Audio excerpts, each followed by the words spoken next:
The greatest idea of all time was the idea that if you created wealth for society, you could keep some. That was the idea at the core of capitalism.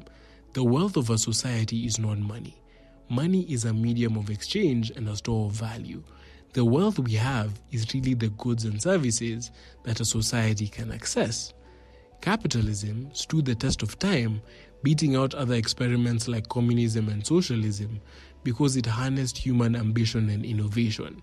By allowing people to benefit directly from the wealth they create, capitalism has driven countless advancements in technology, industry, and quality of life. Unlike systems that centralize control, capitalism encouraged individuals to create, compete, and improve, which led to more efficient production and broader access to goods and services. Before capitalism, the world was largely stagnant from generation to generation.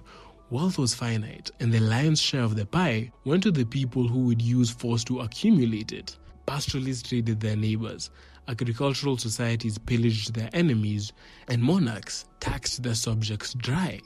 The middle class changed that. Today, we refer to the middle class as people who aren't rich enough to be in the upper class or disadvantaged enough to be in the lower class. The term started, however, in the 10th and 11th centuries to refer to normal people who lived in towns and built wealth through manufacturing and trade by solving people's problems and meeting their needs. By the time the Industrial Revolution rolled around, creating wealth through capitalism had become the best way to become wealthy. Fortunately, in the new way of wealth creation, no one could walk alone. For every Henry Ford, there were countless employees and consumers who benefited from the Ford Motor Company. Hundreds of thousands of employees got high-paying jobs and uplifted themselves and their families, and millions of people got access to an affordable means of transport that enabled them to pursue their economic, social, and personal life goals.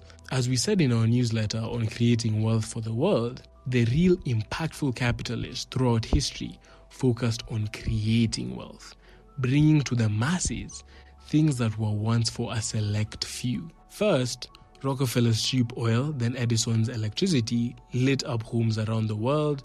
Ford's mass-market cars enabled people to move further and faster.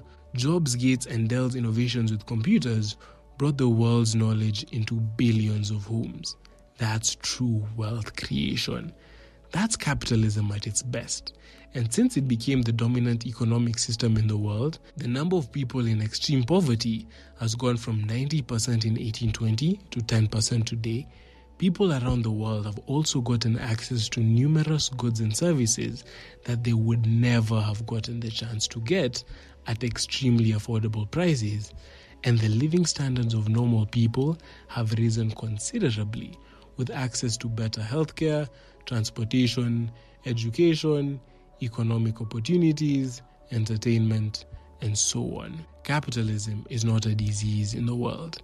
It's the cure. However, it's the extremes we should be most cautious of.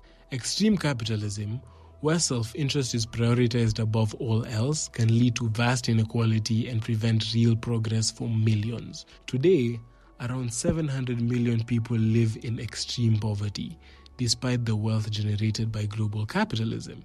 A symbol of this is the way international philanthropy organizations donate food to poor communities in Africa while restricting African governments from adopting industrial policies that would allow these populations a future of sustainable and equitable prosperity through independent industrial development, a topic we must explore in a later video. On the other side, an extreme focus on the common good at the cost of individual freedoms can lead to the dark outcomes of communism. Communism promised a utopia of social equality, but it came at a tremendous human cost.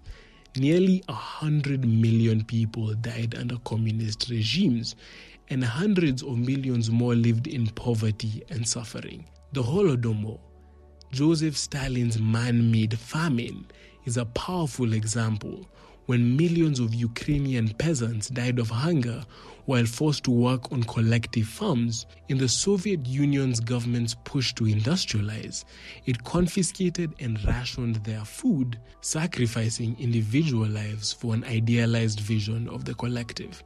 In both systems, These extremes reveal the dangers of imbalance. When any ideology prioritizes one side entirely, whether individual profit or the common good, the result is often needless suffering and lost potential. The real solution lies in balance, a system that values both individual opportunity and the well-being of society as a whole. Capitalism needs a revolution to make it rational, fair, and humane again, returning to the vision of leaders like Alexander Hamilton and Abraham Lincoln.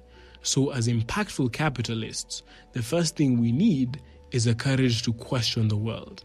In this battle of ideas, we must come together, arm ourselves with knowledge, share and spread the truth, and become a part of the change the world needs. Hey, if you like that video, click somewhere to the right of your screen to watch the full unfiltered version. All the best and thank you.